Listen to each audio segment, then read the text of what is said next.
pour notre Zoom du jour, notre invité est au cœur de l'actualité. Pierre Chasseret, bonjour. Bonjour. Vous êtes le délégué général de l'association 40 millions d'automobilistes, évidemment au cœur de l'actualité. Moins qu'on puisse dire. 10 jours après la Convention citoyenne sur le climat et la proposition de 110 km/h, qu'est-ce que vous en pensez? Emmanuel Macron a sifflé la fin de la récréation.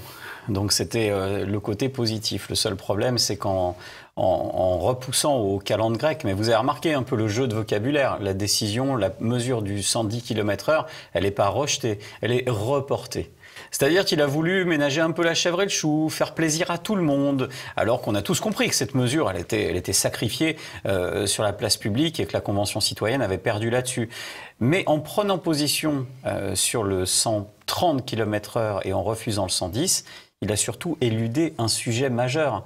Normalement, à 2 ans d'expérimentation du 80 km/h, on devait avoir un bilan au 30 juin, au 1er juillet. Et ce bilan, il n'a pas eu lieu. À la place, on a eu une convention citoyenne, alors une grand-messe dans les jardins de l'Élysée. C'était très joli, hein, c'était bucolique, c'était intéressant.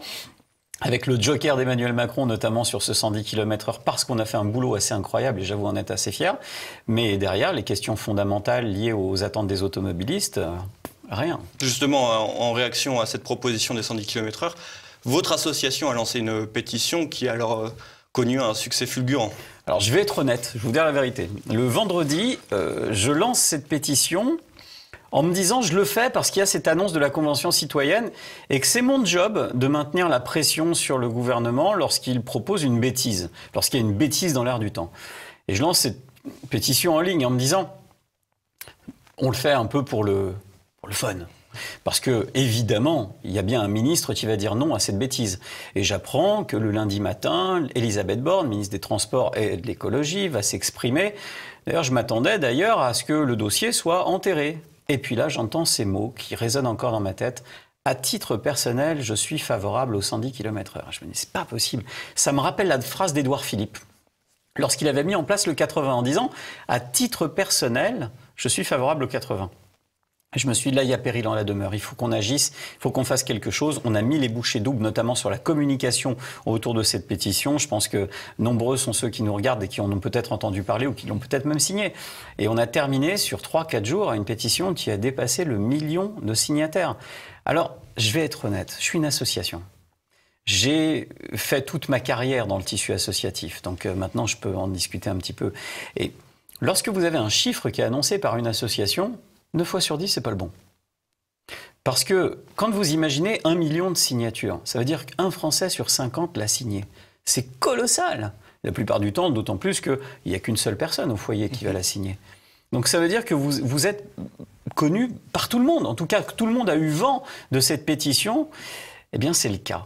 On a fait plus d'1 million de signatures en quelques jours. Et comment vous l'interprétez, ce chiffre d'1 million de signatures? Vous estimez que les Français rejettent massivement l'idée de 110 km/h? C'est une recette. Hein.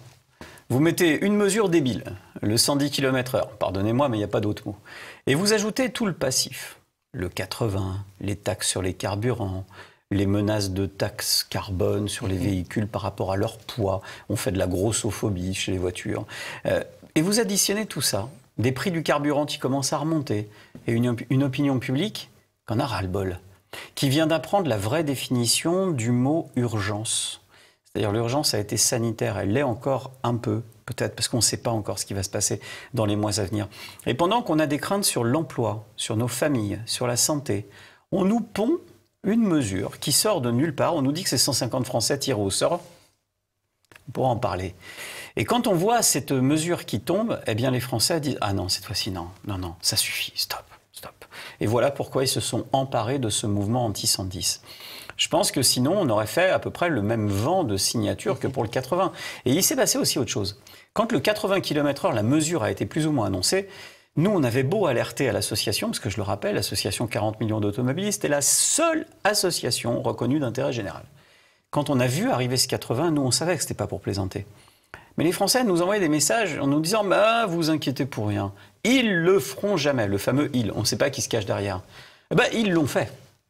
Et cette fois-ci, je crois que beaucoup de Français se sont dit « aïe, aïe, aïe, on va y aller sur ce coup-là parce que si ça passe C'est quand même assez catastrophique. Vous savez où sont placés les radars, hein. Ils ne sont pas placés sur les routes les plus accidentogènes, ils sont placés sur le bord des autoroutes. Donc je vous laisse imaginer un radar qui vous sanctionne à 111 km/h. Niveau finances de l'État, c'était jackpot, mais niveau finances des automobilistes, ça l'était moins. Alors justement, avant d'évoquer un peu plus le bilan des 2 ans des 80 km/h, la Convention citoyenne sur le climat est sortie une semaine avant les élections municipales. Ouais. On a vu... On peut, entre guillemets, une vague écologiste dans les grandes villes. N'est-ce pas paradoxal ? Pour ceux qui avaient des doutes sur les intentions de cette convention citoyenne, ils sont levés. Vous savez, quand on imagine un calendrier, on ne l'imagine pas par hasard. Quand on rend les résultats d'une convention dite citoyenne avec 150 Français tirés au sort, qui lance ses résultats à une semaine du second tour des municipales, c'est pas pour rien, hein. C'est parce qu'ils savaient très bien qu'ils allaient faire monter ce débat. Monter cette idéologie un petit peu verte qui a laissé des traces, parce qu'on a vu que dans les grandes villes, malheureusement pour beaucoup, très peu de gens se sont déplacés, beaucoup ont eu peur du coronavirus, beaucoup ont désaffecté aussi les urnes, parce qu'ils se sont dit, de toute façon, à chaque fois que je vote, il ne se passe rien derrière. Donc, et au final, on se retrouve avec un vote militant. Ceux qui voulaient à tout prix y aller. Souvent, les minorités s'expriment comme ça. C'est un vote militant. Mais le premier grand vainqueur, c'est pourtant l'abstentionniste. Et l'abstentionniste, lui, souvent, il a une voiture et puis il en a juste ras-le-bol. Aujourd'hui, le problème, c'est que cet abstentionniste, je lui souhaite bon courage dans les grandes villes. Parce que quand on entend les discours de certains élus, ça fait quand même froid dans le dos. Strasbourg, Bordeaux, Lyon, en moindre mesure Paris, l'alliance Anne Hidalgo, David Béliard. Justement, Anne Hidalgo a publié un manifeste pour Paris il y a quelques semaines, justement pendant l'entre-deux tours. Bon courage. Où elle annonce des mesures.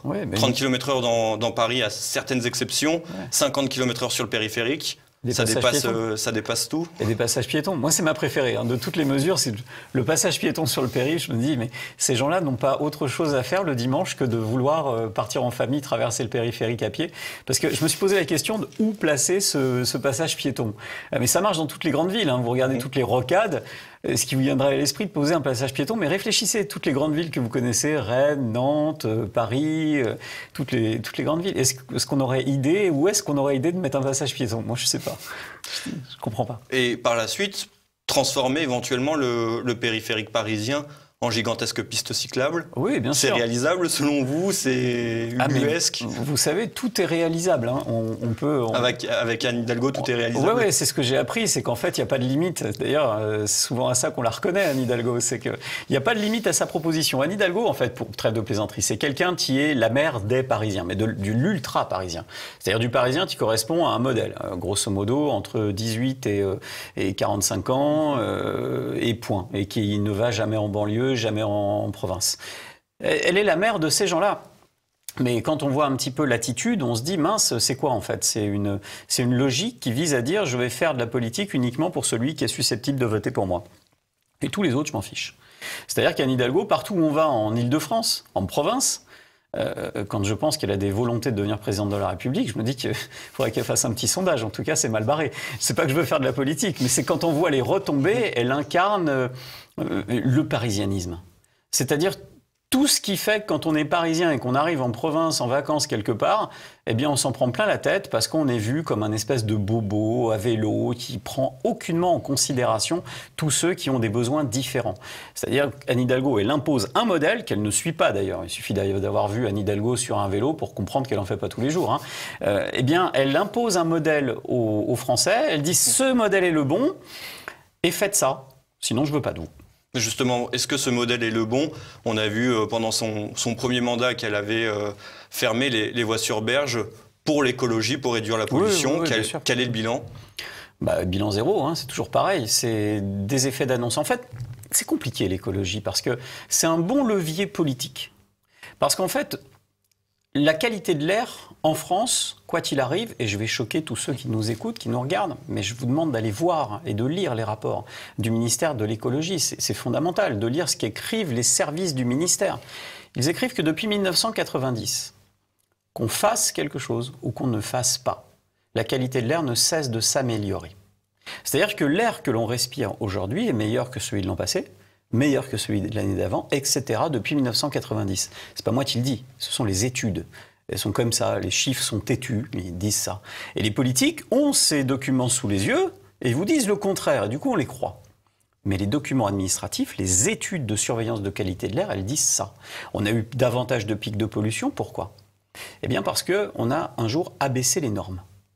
Donc en fait la qualité de l'air était là, il n'y avait pas de pic, alors je le fais dans le sens de la caméra. Et puis au bout d'un moment, comme il n'y a plus de pic, on abaisse la norme. Et là vous avez plein de pics. Mais regardez cette année, on n'a eu quasiment aucun pic de pollution. Il y a eu le confinement. Eh bien non, c'est là que c'est drôle. Sinon ça serait pas marrant l'histoire. C'est que le plus gros pic de pollution depuis le 1er janvier à Paris, devinez quand est-ce que c'était? C'était fin mars. C'est-à-dire en plein confinement. Donc, épisode de coronavirus au moment où il n'y avait pas de voiture sur les routes. On explique ça. Alors évidemment, celui qui vous dit la voiture ça pollue pas, il faut lui mettre une camisole de force. C'est une évidence que ça pollue une voiture. Mais dans quelle proportion? Est-ce qu'on évite le pic de pollution en interdisant l'auto? Non.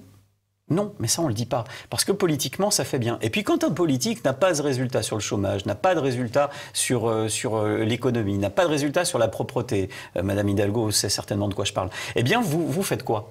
Dans ces cas-là, eh bien vous trouvez un autre levier qui marche à tous les coups, l'amélioration de la qualité de l'air. Et puisque quoi que vous faisiez ou quoi que vous ne fassiez pas, ça va bien finir par s'améliorer. Eh bien à la fin de son mandat, elle peut montrer que la qualité de l'air s'est améliorée. C'est extraordinaire. On va revenir sur les 80 km/h. Ça fait 2 ans que la mesure est entrée en vigueur. Elle a été contestée de toutes parts en juillet 2018. 2 ans après, on en est où? Eh bien, on en est que ça ne marche pas.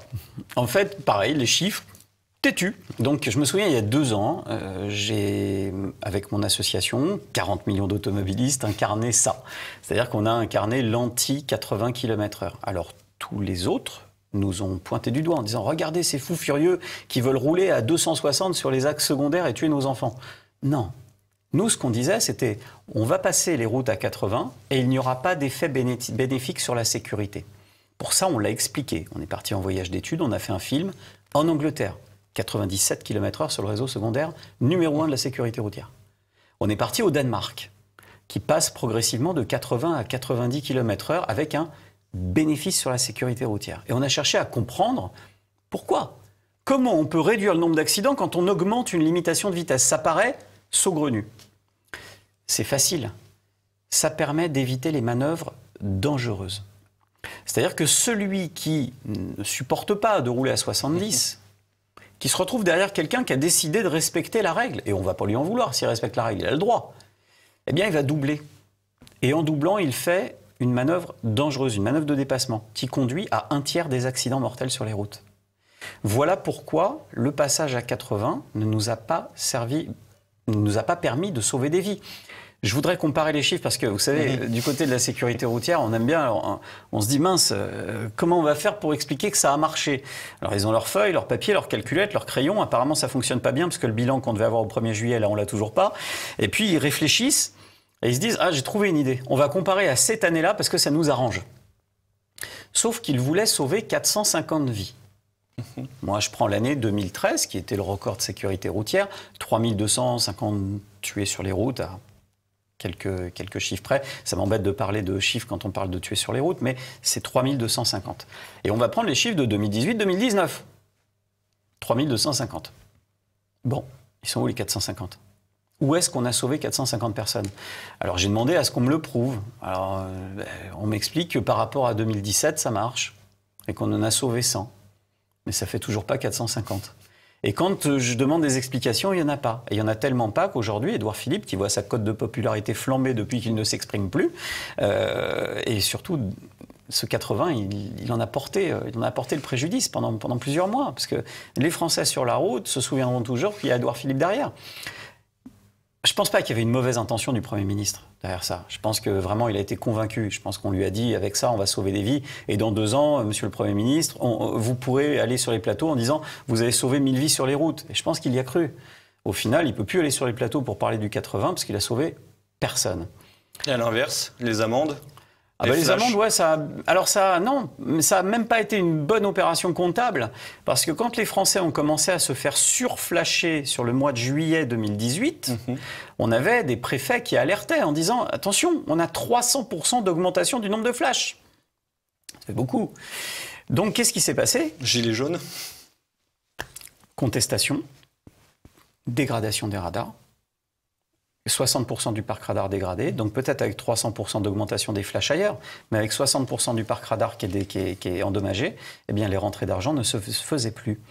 Donc ce qui fait qu'en fait, cette mesure qui aurait pu avoir un intérêt économique ou un intérêt de sécurité routière, économiquement pour la France, c'est un fiasco, et en termes de sécurité routière, c'est une catastrophe.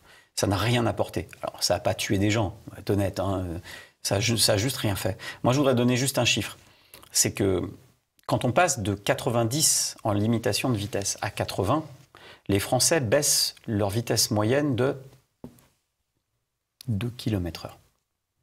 Et on veut me faire croire que parce qu'on change notre vitesse de 2 km/h, on va sauver 450 vies. Mais il n'y avait même pas besoin d'appeler un expert, il fallait appeler mon fils, il l'aurait expliqué. Hein. En première année de collège, je pense qu'on peut aisément expliquer à quelqu'un que 2 km/h, fondamentalement, ça ne va pas changer grand-chose. Et pendant ce temps-là, on a eu une cause de mortalité sur les routes qui s'appelle les stupéfiants, les drogues. Quand j'ai commencé à 40 millions d'automobilistes, on me riait au nez quand je disais, vous savez, j'ai remarqué, on était en 2012, je disais au Conseil national de la sécurité routière, il y a plein d'experts là-dedans. Pas beaucoup qui connaissent quelque chose, mais ils sont toujours experts. Et je leur disais, vous savez, moi je vois quelque chose, c'est l'alcoolémie et les stupéfiants au volant. Et les deux combinés, ça se passe pas bien. On devrait faire un tour de ce côté-là. Aujourd'hui, stupéfiants plus alcool, combiné, hein. Pas en additionnant les causes. Combiné, c'est 45% des accidents mortels. Est-ce que vous pensez que c'est la solution de facilité de s'attaquer aux automobilistes aujourd'hui? Ça fait bien. Pourquoi? Ça fait bien parce que politiquement, on a l'impression qu'il faut être vert. Donc la voiture, c'est pas écolo, la voiture ceci, la voiture cela. En fait, la réalité, c'est que pendant ce temps-là, on a oublié, on est en train d'opposer la France de l'ultra-cœur de ville au reste de la France. Ça creuse un peu plus les inégalités entre la France rurale et... Moi, j'ai discuté avec le président du conseil départemental de la Corrèze, entre autres, qui me dit, moi, chez moi, j'ai pas beaucoup d'accidents, mais j'ai pas beaucoup d'autoroutes entre les villages. Et j'ai des gens qui font 20, 30, 40 km tous les matins pour aller au boulot, du côté de Brive, du côté de Tulle. Et ces gens-là, quand ils prennent leur voiture, ils vont juste travailler. Mais alors on leur a expliqué qu'ils perdaient 3 minutes le matin, 3 minutes le soir. Oui, les 3 minutes qui leur manquent pour arriver à l'heure à la sortie de l'école. Et ce qu'il faut comprendre, c'est que le temps a une valeur économique et une valeur sociale. Et que vous n'allez pas appeler l'institutrice de votre gamin pour dire « Attendez, c'est bon, je sauve des vies sur la route, alors je vais ralentir. » Non. Donc en fait, vous continuez à rouler pareil par rapport à d'autres qui ont décidé de respecter une réglementation. Et quand vous trouvez qu'ils lambinent, entre guillemets, malheureusement, vous dépassez, vous prenez ce risque. Et en prenant ce risque, potentiellement, vous tuez et vous tuez quelqu'un qui n'a rien fait. Donc voilà pourquoi cette mesure est stupide.